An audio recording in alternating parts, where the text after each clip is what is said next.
Okay, this is the home faces south. So this would be the northeast corner. We're going around counterclockwise. I like to do that. But over here on this is our vertical wall trim. Okay, it's separating right there. The wood is separating from the sealant, or the sealant is separating from the wood. And we got a water penetration right there. So northeast corner vertical trim board sealant gap or wood bow, take your pick. We're moving on along. So we got siding, and all siding, I don't know what brand this is, so we're going to rely on the Hardy board siding installation instructions. And we are also going to most siding manufacturers do. They're kind of everybody follows Hardy. They're kind of allowing it. You see that? That's level. Which I don't get. Holy. Let's see if we can get a better job over here. But there's a reason why it's wet over here.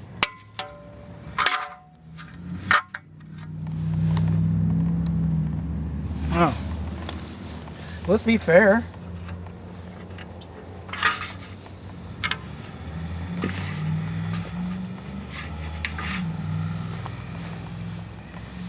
Still level. Alright.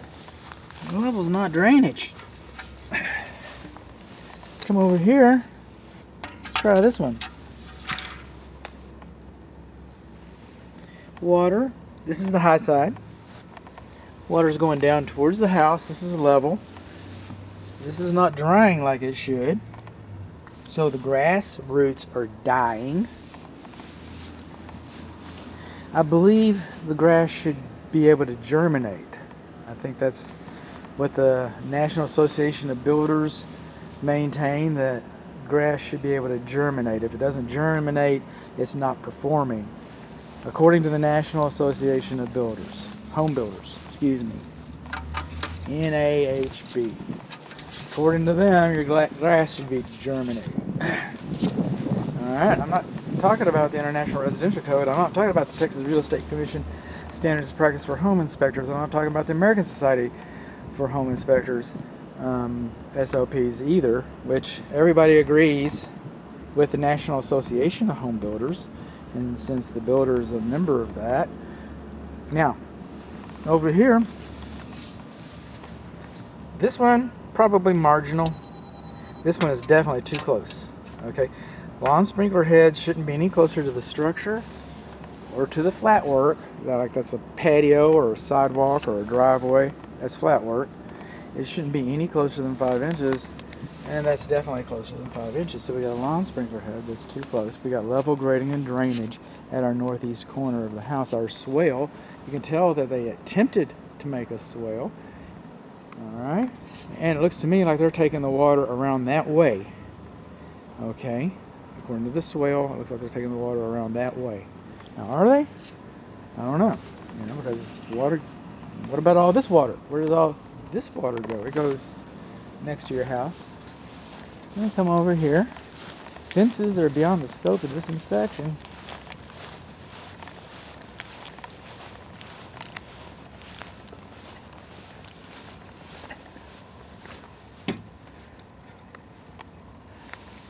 That fence is crooked. Look at that. Is that crazy or what? Let's get this other camera out for the method.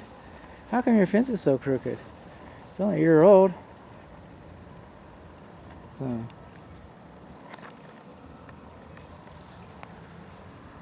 There we go. This is my method. Can you see that? This is my method. This is meta. Okay. And over there, this is convenient. That's the model. So if the builder says we do it this way or we do it that way, you can always say that, you made your decision to buy the property based on the model that was presented to you. Unless you bought it was already built. I don't know about but I do know this. Look at here. This is going to come up sooner or later, so why not? If we look at our roof covering and we study our roof covering, we learn, we know, we find out you don't have rain gutters. You don't have rain gutters. Rain gutters are not required by code. That's what the builder is going to tell you. Rain gutters are not required by code. Huh, is that the truth? The code does not specify rain gutters. Code says that you should manage the water runoff off of your roof so that it goes to a sewer system. I don't mean like a sewage system, but just a water drainage system. It's supposed to be managed. That managed is the code word for rain gutters. You could line this thing with sponges any way you choose, or chains, or any way you want to choose to manage the water, but the simplest, easiest way to manage the water off of your system so that it does meet code is rain gutters. And there's another thing about it. When this house is sold again, it's no longer the National Association of Builders. It's no longer the International Residential Code. Okay, it's the Texas Housing Authority, the Texas Housing Code. And whether I agree with it or not, but the verbiage in the Texas Housing Code is that all homes should have rain gutters. I don't know how to interpret that. If you put one on this side and one on that side, that's rain gutters. That's plural. Is that enough? I don't know. But that's what it says. That's what it says. I'm going to give you a link to that. And another thing is over here. Okay, the air conditioning condensing unit is over here, and there is no rain diverter to keep the water from falling onto your condensing unit. We haven't gotten off of this corner yet. I'm going to wear you out. All right. Cool thing is our fenestrations. That's French for hole in your wall. And but our fenestrations are capped. Our top rails are capped. That's a good thing. But we need some more sealant on the cap right in there. And then I can tell by the way this is rolling out, you can look in there where they cut that. Any place where they cut it, because this comes pre-sealed, the ends, because all 6 sides are supposed to be sealed. But when they go and they cut it, if you look up in there, do you see any sealant? I don't see any sealant. You know what you're supposed to have behind the sealant? Behind the joint? You're just supposed to have flashing tape. And they sell these little things that are very difficult to see, and I did my best, and they might be there, but you know what? I can't see them. I can't see flashing tape behind this butt joint. I think we need a little sealant right in there too, right? Take another picture. I can't see flashing tape behind that butt joint. So we don't have sealant behind our butt joints. I don't think. That's the way I'm going to report it. I could be wrong. I'm not a proud man as long as my client's taken care of. If the builder can demonstrate that you got flashing tape behind there, you win. You win. I lose. Okay. Now, over here, this is our backyard bib faucet. And they caulked it in there, but the manufacturer put these wings on there and these holes on there. And the manufacturer seems to think that this thing should be secured to the wall. This is a PEX plumbing system. You got plastic, and you want to secure all these points so that they don't move. That's what you want to do. So that anyway, so our backyard bib faucet is not properly secured. And then we come along over here, and this is our back door, and our back door is our back door threshold, and this support plate is rotating out of place. It's rotating out of place, and we got a big gap right there. Do you think water can get in there? I do. I think water will jump right off in there. What happens if water jumps right off in there? Well, then it all rots. So we want to go meta again. Oh yeah, because we're meta folks. Okay. So this board should be re-secured. I wonder if it's loose a little bit. It should be refastened to keep it from rotating out of place and resealed. The water can jump up in there. Look at that. You're asking for it. Literally. Please, can I have some wood rot over there by my back door? Yeah, sure can. This board, this is called an expansion joint between this slab. This slab is not monolithic to the house. And when you have them like that, the driveway as well, we fill the expansion joints, and one way to fill them is with wood. That's the most economical way to do it. It's not the best way to do it, but it meets minimum requirements. But I want to say a better way would have been to put backer rod in there. It's like a little foam tube, and then seal it with mastic sealant, like what goes around swimming pools.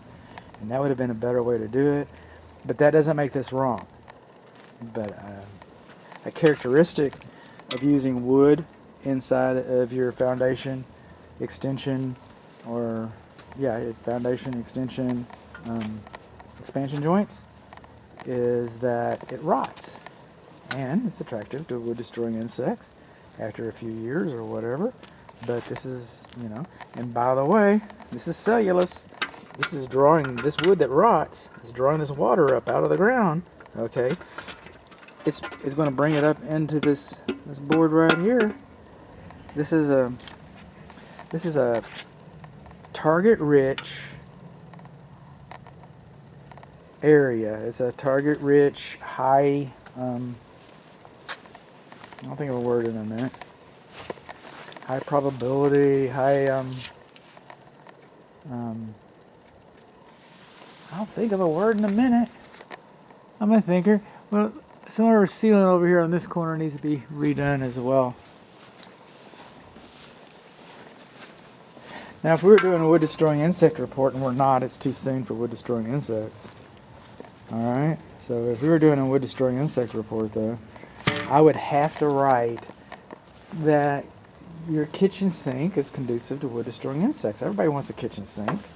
And I would have to write that your fence in contact with the house is conducive to wood destroying insects. Both of those by design. By design. So, I'm just calling your attention to it. It's an area to look at. Speaking of areas to look at, our grass isn't germinating here.